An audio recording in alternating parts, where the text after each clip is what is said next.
A to Z news network में आप सभी का इस्तकबाल है।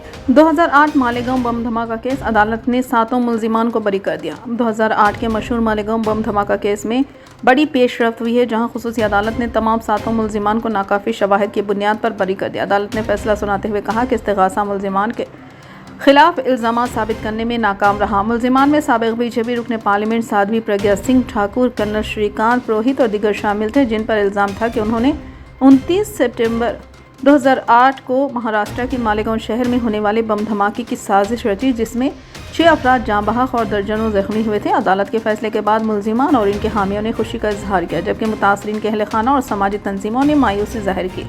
इस्तिगासा के मुताबिक वो फैसले का तफसीली जायजा लेकर अगले कानूनी इक़दामात पर गौर करेंगे। ये केस बरसों तक ज़ेर समात रहा और कई बार तहक़ीक़ात की सिमत भी बदली गई, जिसके दौरान नेशनल इन्वेस्टिगेशन एजेंसी भी शामिल हुई। फैसले से एक बार फिर भगवा आतंकवाद की इस्तिलाह और इससे जुड़े सियासी व मजहबी बयानिए पर बहस छिड़ गई है।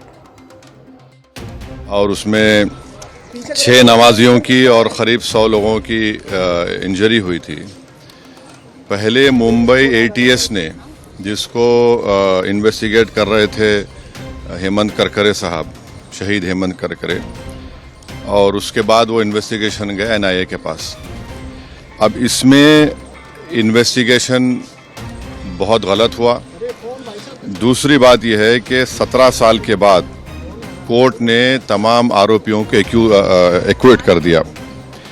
हमारा पहला सवाल मोदी सरकार से और महाराष्ट्र की बीजेपी सरकार से है कि जिस तरह वो लोग अपनी बेचैनी का इजहार किए थे और ऐसा लग रहा था कि उनके जिस्म में कोई बहुत बड़ी चीज़ चुभ चुकी है, वो सुप्रीम कोर्ट भागकर मुंबई के जो ट्रेन ब्लास्ट में उन्होंने सुप्रीम कोर्ट भागे थे, सुप्रीम कोर्ट को गए, वहां पर जाकर उन्होंने उस जजमेंट पर स्टे लिया।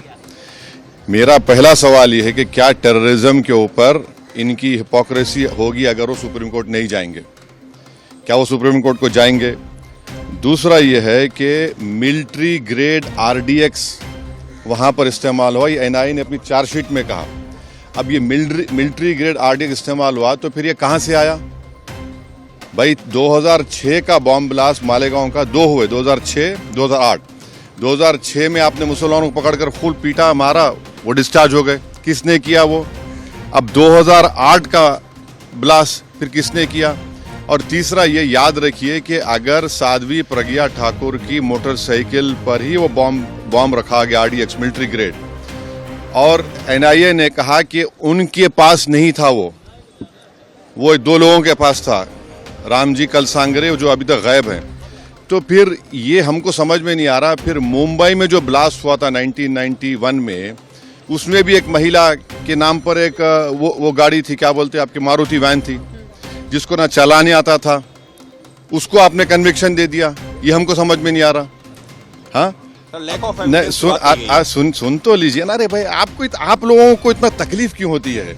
अरे आप नहीं, आप खुल के बोल दीजिए कि आप अरे सुन तो लीजिए ना। आपको बड़ी पेट में दर्द क्यों हो रहा है? अरे ऐसा लगता है तो फिर अपनी बात कर लीजिए, अपने आकाशवाणी कर लीजिए।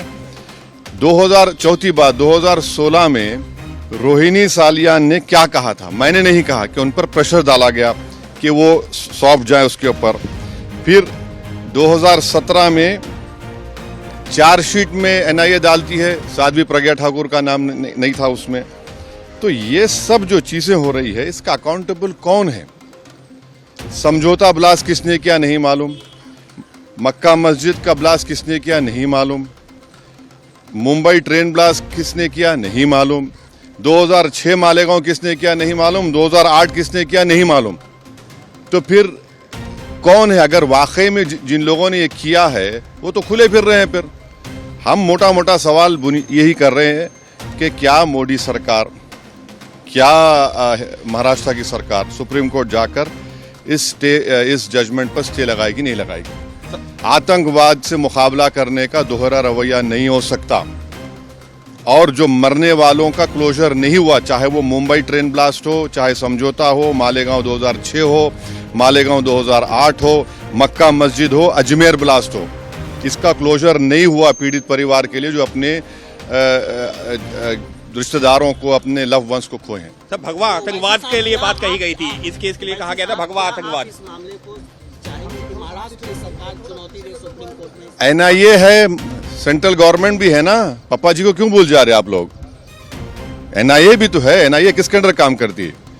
एनआईए तो गवर्नमेंट ऑफ इंडिया के अंडर काम करती है। रोहिणी सालियान का स्टेटमेंट है, मिलिट्री ग्रेड अगर आरडीएक्स इस्तेमाल हो रहा है तो भाई साहब ये कहां से आया? ये बड़ा सवाल है। सर भगवान देखिए छोड़िए ना, सुनिए हमारी बात को, आपको एक ही रट लगा हुआ है। नहीं सुन लीजिए ना, सुन लीजिए एक बात सुनिए। अच्छा तो इसका मतलब आप हेमंत करकर को गाली दे रहे हैं? बोलिए खुल के आप लोग, जिसने अपनी जान इस देश के लिए दे दी, बोलिए हेमंत करकर झूठा था। अरे आप एक बात समझिए कि हमारी एनआईए एक प्रीमियर इन्वेस्टिगेटिंग एजेंसी है, उनका अगर इस तरह का रवैया रहेगा तो इंटरनेशनल लेवल पे क्या असर पड़ेगा, इसको आपको जानना चाहिए। आपको जानना चाहिए in the context of Pulwama also, सब चीज आपको देखना पड़ेगा। ओवैसी साहब, लेकिन कल ही गृह मंत्री ने हाउस में साफ कहा है कि कोई भी हिंदू आतंकवादी। हाँ तो आप कह रहे हैं कि वो सुनकर जजमेंट आया? मैं नहीं कह रहा हूं, आप कह रहे हैं, वही कहना चाह रहे हैं कि आप नहीं आप नहीं अरे छोड़िए ना। महात्मा गांधी को मारने वाला कौन था? चीनी था, हैं? राजीव गांधी को मारने वाला कौन था? इंदिरा गांधी को कुछ ने मारा?